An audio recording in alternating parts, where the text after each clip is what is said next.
Obesity itself is not new.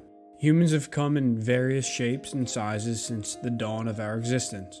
Unfortunately, soft tissue does not fossilize and is rarely preserved under the ground. This makes it difficult to find direct evidence of overweight humans in the ancient past. However, we do have some indirect evidence. Some of the oldest stone statues archaeologists have discovered are small artifacts known as Venus figurines. They're scattered across Eurasia and date to the Upper Paleolithic period, around 25,000 years ago. What's so fascinating about these statuettes is how they depict women, typically unclothed, exposing large quantities of visceral fat. This doesn't imply that this was the typical human form of the populations that made them, but rather that obesity was not completely foreign to them. Ancient historical texts also suggest that obesity existed before the modern industrial era. The Greeks understood the dangers of obesity. Hippocrates, in particular, who lived around 400 BC, warned of the dangers of overeating and even suggested that being obese increased your likelihood of sudden death. Other traditional cultures around the world have believed that being overweight is a good thing, that it is a sign of wealth and social status. What's pressing about obesity is its prevalence in modern-day society. Although it has always existed, it has never been as widespread as it is today. Here are some stats from the World Health Organization that might help put this in perspective. Worldwide adult obesity has more than doubled since 1990, and adolescent obesity has quadrupled. In the year 2022, 2.5 billion adults 18 years or older were overweight. Of these, 890 million were living with obesity. The WHO also cited some reasons for what causes obesity. They say it often results from an imbalance of energy intake, which is diet, and energy expenditure, which is physical activity, but that in most cases, it is a multifactorial issue. For example, many people today grow up in obesogenic environments where calorie-dense, nutrient-poor foods are very accessible, but healthy alternatives are not. One factor that the WHO did not include is our evolutionary history. On this channel, I discuss how insights from evolution can help inform our understanding of human health. In some cases, this means that straying from our evolved heritage can lead to suffering. In other ways, studying evolution can show us how it has set us up for failure. Obesity is a combination of the two.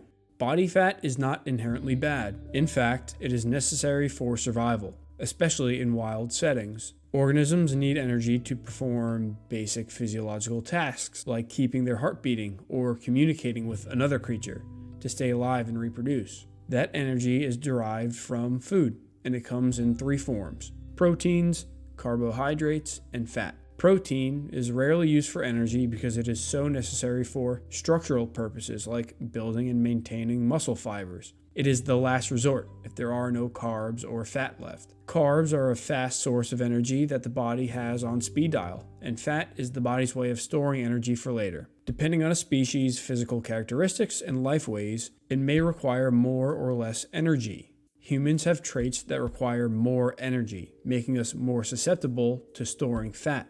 Evolutionary anthropologist Herman Ponzer has shown that humans expend more energy per day than our primate relatives like chimps, gorillas, and orangutans. He and his colleagues suggest that humans present an energetic paradox. Humans in natural fertility populations reproduce more often and produce larger neonates than any other living hominoid. Yet, humans also have the longest lifespans and the largest, most metabolically costly brains. They go on to say, this uniquely human suite of derived metabolically costly traits suggests a lifting of energetic constraints in the hominin lineage.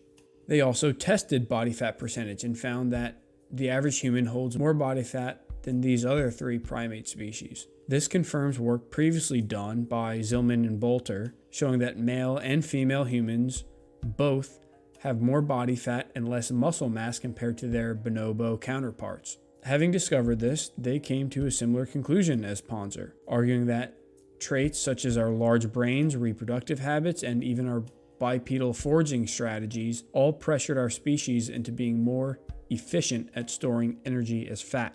Now, the nature versus nurture debate is a false dichotomy. Most outcomes are the product of the intersection of both. The modern state of obesity is a great example of this. In terms of nature, our bodies have always been genetically programmed to consume food and store it as fat. As for nurture, modern Western civilization can be viewed as an obesogenic environment that incentivizes eating more calories than we expend. The obesity epidemic of today is the product of these two factors, but it is the nurture side of things that has really brought it to a boil. While it is true that obese people likely always existed, they comprised a small percentage of the population in the past. Research has shown that people living traditional hunting and gathering, pastoralist and horticulturalist lifestyles have lower BMIs, waist circumferences, and tricipital skin folds, which are used to measure body fat.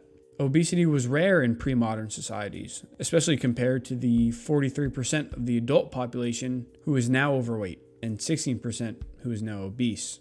Some people argue that it was the agricultural revolution that initiated this by making domesticated carbs our primary source of energy. However, we don't see these dramatic increases in obesity until about 100 years after the Industrial Revolution, when processed food became the bulk of our diet. Some of the most fascinating videos you can find on the internet, especially for history buffs, are those depicting life in the late 19th and early 20th centuries. For example, people have salvaged and colorized footage filmed by the Lumiere brothers in 1896.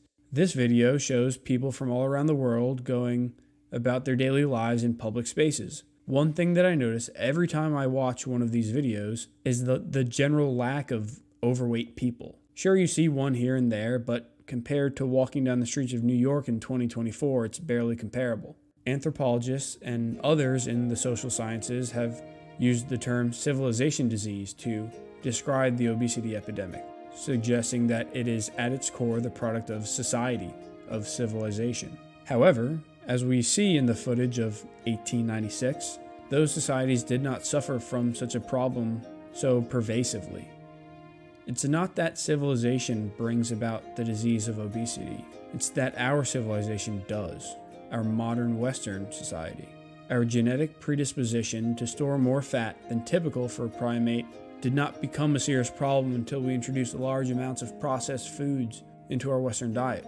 So if you want more information on this transition to processed foods, in addition to a possible alternative that you can implement, check out my video on the paleo diet here.